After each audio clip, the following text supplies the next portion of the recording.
Hello students, आपके translation में active passive का टॉपिक चल रहा था। उसमें आपके 8 टेंसेज आपको करा दिए गए थे। अब ट्रांसलेशन के बीच में ही उन एक्टिव पैसिव को एक बार हम इंग्लिश टू इंग्लिश भी लेकर चलेंगे। 9th 10th में ये सेपरेट टॉपिक आता है एक्टिव से पैसिव और पैसिव से एक्टिव में जाने का, और 11th और 12th में यही टॉपिक ट्रांसफॉर्मेशन के अंदर आता है। तो इसको वहाँ काउंट करेंगे और 9th 10th वाले अपने जो बच्चे हैं वो इनको अपनी कॉपी में as a new topic note कर लेंगे। तो चलिए स्टार्ट करते हैं। Active passive voice, tenses in passive voice. ये बोल लीजिए, एक्टिव पैसिव वॉइस। आपको बोल दिया था कि एक्टिव वॉइस और पैसिव वॉइस क्या होते हैं। एक्टिव वॉइस जिनमें सेंटेंस में सब्जेक्ट मेन होता है उसको हम एक्टिव वॉइस बोलते हैं, और जिस सेंटेंस में ऑब्जेक्ट मेन होता है उसको हम पैसिव वॉइस बोलते हैं। जैसे मैं किताब पढ़ता हूँ और किताब मेरे द्वारा पढ़ी जाती है। दोनों सेंटेंस, एक सेंटेंस एक्टिव में है एक पैसिव में, लेकिन दोनों हैं एक ही। क्लियर? तो आपको बताया था कि 8 टेंसेज ऐसे होते हैं जिनकी पैसिव वॉइस में कन्वर्ट किया जा सकता है। The tenses which can be used as passive voice are, way tenses जिनको पैसिव वॉइस में यूज़ किया जा सकता है कौन कौन से हैं। फर्स्ट है प्रेजेंट इंडेफिनिट, सेकंड है पास्ट इंडेफिनिट,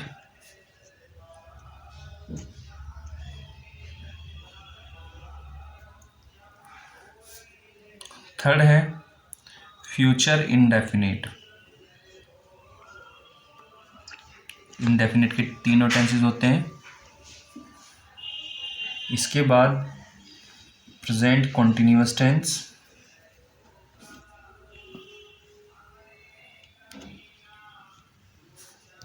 फिफ्थ है past continuous tense,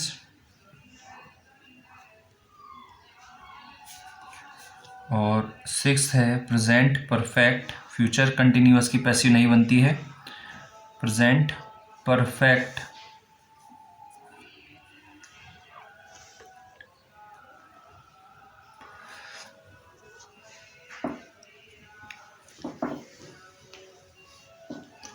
present perfect. Next है 7 पास्ट परफेक्ट,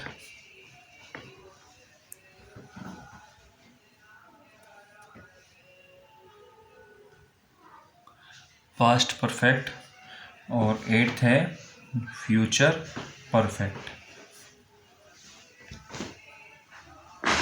ये 8 टेंस हैं जिनकी हम पैसिव बनाएंगे। तो चलिए इन्हें स्टार्ट करते हैं। रूल्स आपके वैसे मैंने उसमें लिखवा दिए हैं, आपको दोबारा रूल लिखने की ज़रूरत नहीं है, लेकिन यदि किसी को लगे कि रूल्स दोबारा लिखने हैं तो लिख सकता है। अदरवाइज़ मैं आपको टेंस वाइज हेल्पिंग वर्ब बता दूंगा, 1-2 एग्जांपल दे दूंगा, और आज ही हम ये 8 टेंस ख़त्म करने की कोशिश करेंगे। तो चलिए सबसे पहले टेंस लेके चलते हैं, प्रेजेंट इंडेफिनिट टेंस।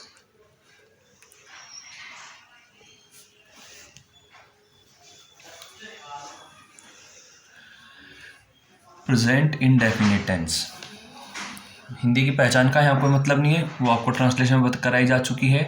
इंग्लिश में जो आपकी आइडेंटिफिकेशन बनती है इस टेंस की, वो होती है कि सेंटेंस में वर्ब की फर्स्ट फॉर्म या वर्ब में एस और ई एस लगा हुआ मिल जाता है, या सेंटेंस में डू या डज लगा हुआ होता है। डू डज के साथ वर्ब की फर्स्ट फॉर्म, किस में? एक्टिव वॉइस में।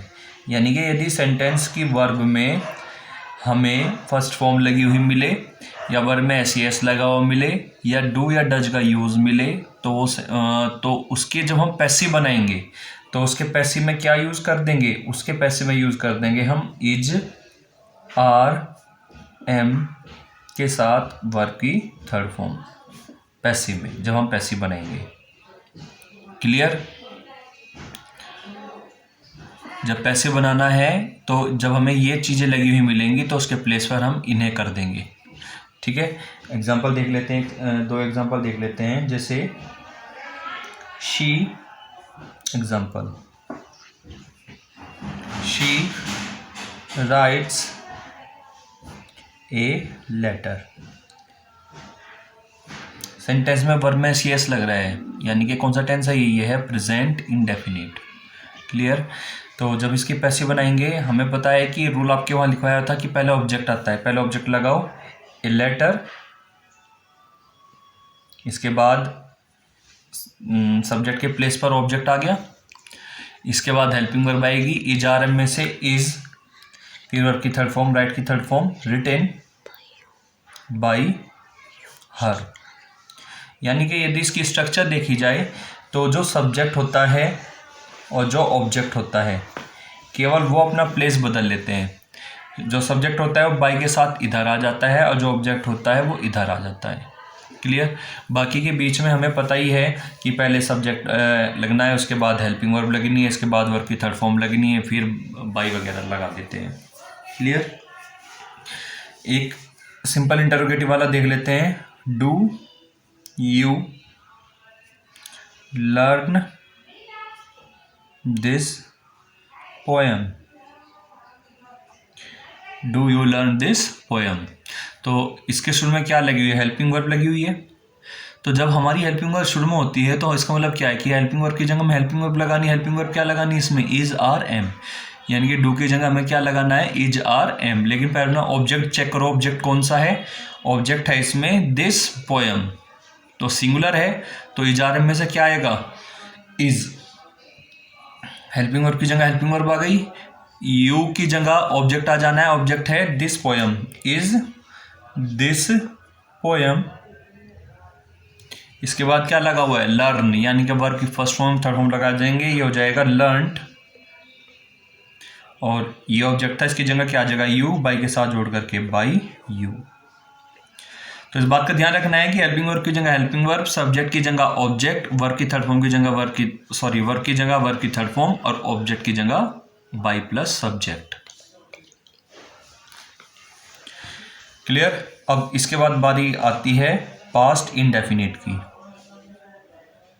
पास्ट इंडेफिनिट पहचान हिंदी की पता होगी आपको, क्या होती है इसमें, इसमें ता था ती थी ते थे आ ई या ए, ये हिंदी की पहचान होती है। और इंग्लिश की जो आइडेंटिफिकेशन बनती है एक्टिव टेंस की, एक्टिव में हमें वर्ब की सेकंड फॉर्म लगी हुई मिलेगी, या सेंटेंस के अंदर डिड प्लस वर्ब की फर्स्ट फॉर्म लग रहा होगा। तो जब हम उसकी पैसिव बनाएंगे, पैसिव, तो हम वाज वर्ब के साथ वर्ब की थर्ड फॉर्म लगा देंगे। रूल्स आपको वहाँ पे भी लिखवाए हुए हैं, एक बार देख लेना। यदि किसी को ज़रूरत महसूस होती है कि हाँ हमें एक बार रूल्स देखने पड़ेंगे, तो वहाँ से रूल को आप कॉपी कर सकते हैं। ठीक है, तो चलिए एग्जांपल देखते हैं इसमें।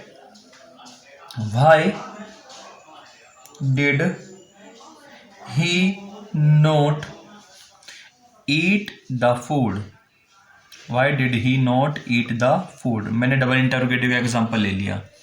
तो क्वेश्चन वर्ड की जगह क्वेश्चन वर्ड, अभी बताया यदि डिड लगा हुआ मिले या सेकंड फॉर्म लगी हुई मिले तो पैसिव में क्या लगाना है, वाज वर्ड, यानी कि हमें यहाँ डिड की जगह क्या लगाना है, was word.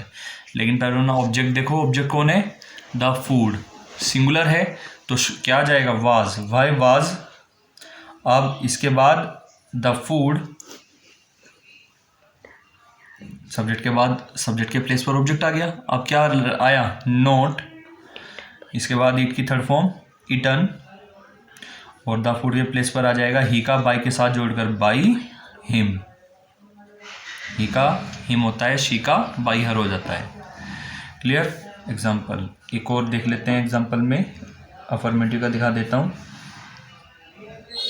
She found her lost purse in the room, उसे कमरे में अपना खोया हुआ पर्स मिल गया। देखिए कभी भी हम लास्ट के वर्ड को पकड़ लेते हैं, ऑब्जेक्ट बना लेते हैं। जिसमें द फूड लिखा हुआ था तो हमने सोचा कि भाई यही ऑब्जेक्ट है। ठीक है, जैसे ऊपर दिस पोएम लिखा हुआ था, लास्ट में लिखा हुआ था, तो हमने इसी को ऑब्जेक्ट बना दिया। तो लेकिन यहाँ पर वर्ब के जस्ट बाद, यहाँ वर्ब के जस्ट बाद ऑब्जेक्ट था, आगे कुछ नहीं था, इसलिए हमने लास्ट के वर्ड को पकड़ लिया था। लेकिन कभी कभी क्या होता है, सेंटेंस में एक्स्ट्रा वर्ड दिए हुए होते हैं, तो हम क्या करेंगे, पहचान की वर्ब के जस्ट बाद देखेंगे। जैसे इसमें आ रहा है फाउंड मीन्स क्या होता है, ढूंढना या पाना। तो यानी कि इसकी जगह हम क्या करेंगे, ये हमारी वर्ब है, तो जस्ट वर्ब के बाद देख लेंगे क्या है, इसमें क्या लिखा हुआ है, हर लोस्ट पर्स, ये इसका ऑब्जेक्ट है। तो शुरू में क्या आएगा, हर लोस्ट पर्स, तो ये हो जाएगा पैसिव में इसके, ये एक्टिव था, ये पैसिव था, ये हो जाएगा हर लोस्ट पर्स, ऑब्जेक्ट था पूरा ये, तो शी के स्थान पे तो आ गया ऑब्जेक्ट। अब फाउंड की इसके बाद वाज वाला लगाना है, सिंगुलर है पर्स, तो वाज, फाउंड की थर्ड फॉर्म फाउंड ही होगी, ये फाइंड की सेकंड फॉर्म में फाउंड, यहाँ पे थर्ड फॉर्म है फाउंड, फाइंड फाउंड फाउंड, ठीक है। एक फाउंड भी होता है स्थापित करना, ठीक है, तो लेकिन यहाँ फाउंड ही लगेगी, found by her in the room, clear. इसके बाद बारी आती है थर्ड टेंस की, वो है future indefinite tense.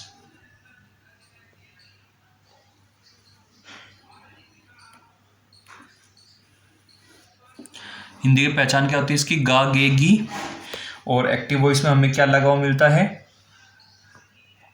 Active voice में हमें लगा हुआ मिलेगा सेंटेंस के अंदर विल और शैल के साथ वर्ब की फर्स्ट फॉर्म। लेकिन जब हम पैसिव बनाएंगे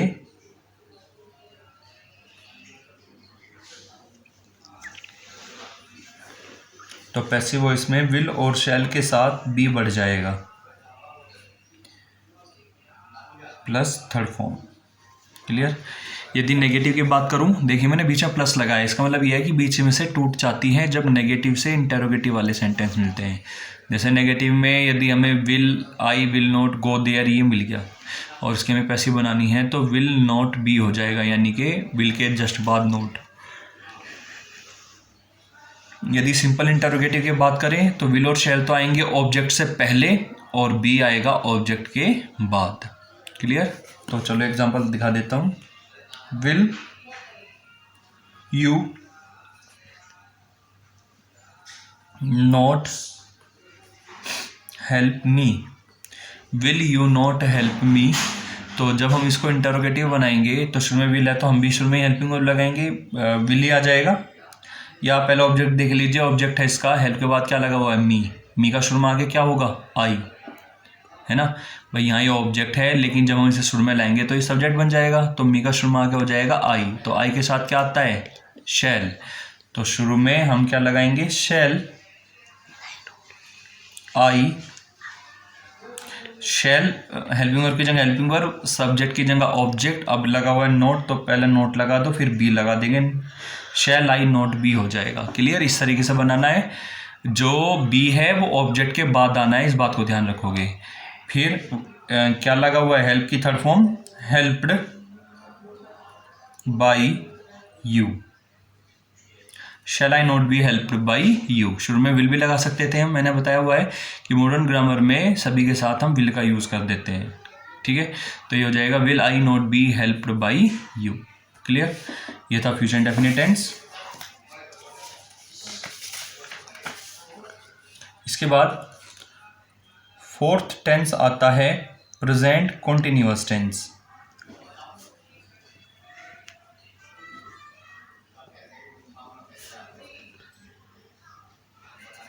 प्रेजेंट कंटिन्यूअस टेंस में हिंदी की पहचान तो होती है रहा है, रही है, रहे हैं, और एक्टिव वॉइस में इज आर एम के साथ वर्ब में आईएनजी लगा हुआ मिलता है। तो जब हम इसकी पैसिव बनाएंगे, पैसिव वॉइस में इज आर एम तो एज इट इज रहेंगे, इनके साथ बीइंग बढ़ जाएगा, being plus third form, clear. Third form लग जाएगी इसमें। तो example, she is not taking the medicine. She is not taking the medicine. Passive बनाते हैं इसका, इज लगा हुआ है, वर्ब आईएनजी है, तो हमें पता है कि आरएम के साथ बीइंग लगा देना है। क्लियर। तो पहले ऑब्जेक्ट देख लेते हैं, द मेडिसिन, ये हो जाएगा द मेडिसिन। सिंगुलर है तो इज ही लगेगा। नॉट बीइंग, टेक की थर्ड फॉर्म टेकन होती है, बाई हर। ठीक है। इसके बाद फिफ्थ टेंस आता है हमारा पास्ट कंटिन्यूअस टेंस।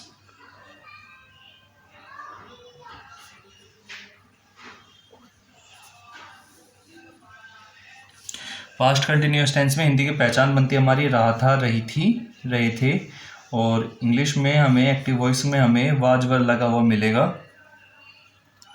और इसके साथ वर्ब में आईएनजी। तो जब हम इसकी पैसिव बनाएंगे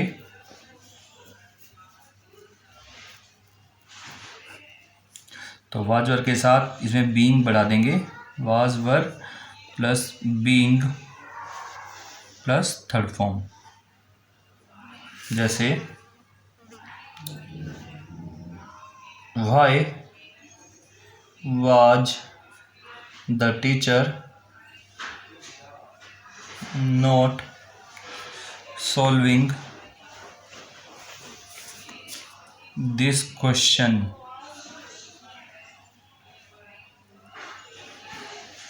Y was the teacher not solving this question. अध्यापक यह प्रश्न हल क्यों नहीं कर रहे थे। तो पहले इंटरोगेटिव वर्ड है, तो इंटरोगेटिव वर्ड की जगह पहले इंटरोगेटिव वर्ड वाई लगा दिया।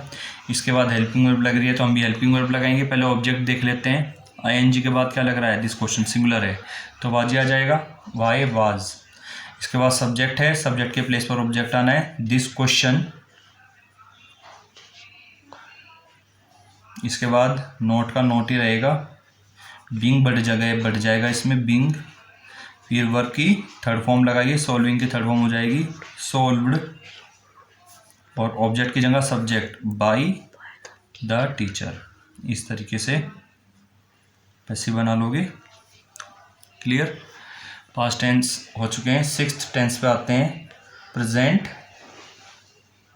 Perfect tense. हिंदी की जो पहचान होती है इसकी वो होती है चुका है, चुकी है, चुके हैं, लिया है, दिया है, ई है, ए है आदि। लेकिन एक्टिव में हमें जो सेंटेंस में हेल्पिंग वर्ब लगी हुई मिलेगी वो होगी हैज़ हैव के साथ, हैज़ हैव के साथ वर्ब की थर्ड फॉर्म लगी हुई मिलेगी। और जब हम इसकी पैसिव बनाएंगे, पैसिव, तो हैज़ हैव के साथ बीन बढ़ा देंगे प्लस थर्ड फॉर्म यूज़ कर देंगे, यानी कि नोट आना है तो बीच में आ जाएगा। इंटरोगेटिव में हैज हैव शुरू में और बीन आएगा ऑब्जेक्ट के बाद। जैसे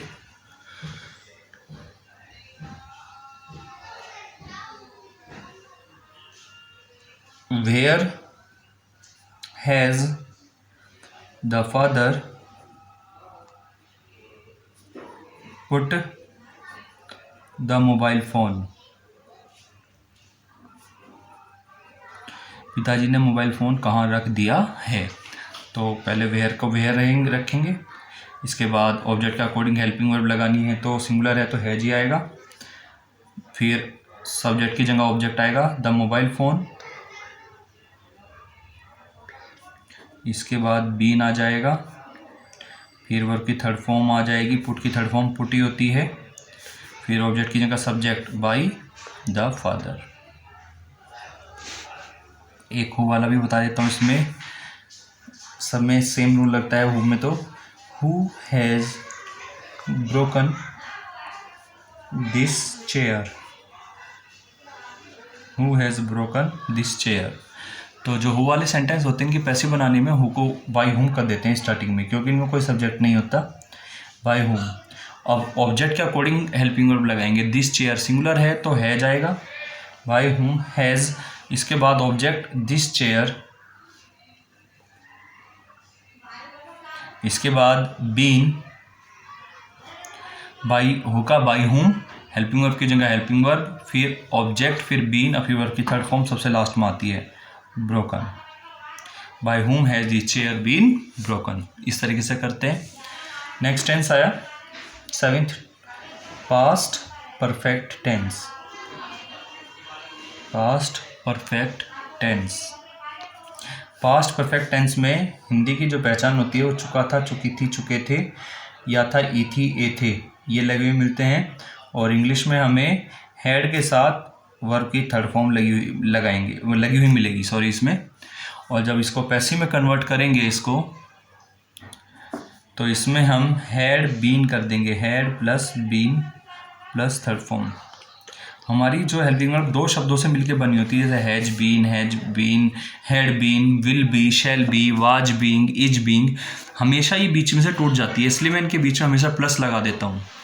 नोट आना है तो बीच में नोट, अदरवाइज इंटरोगेटिव में ये सब ऑब्जेक्ट से पहले और इधर वाला हिस्सा ऑब्जेक्ट के बाद।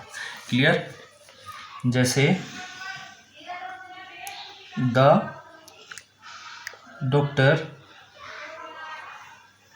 had not given the patient medicines। ये कह रहा है कि डॉक्टर ने मरीज को दवाई नहीं दी थी। तो ऑब्जेक्ट इसमें दो हैं, गिवन के बाद लिखा हुआ है द पेशेंट और एक है मेडिसिन्स, दो ऑब्जेक्ट हैं इसमें। तो किसी भी एक ऑब्जेक्ट को शुरू में ले लेते हैं। तो पहले द पेशेंट को ले लेते हैं, ये हो जाएगा द पेशेंट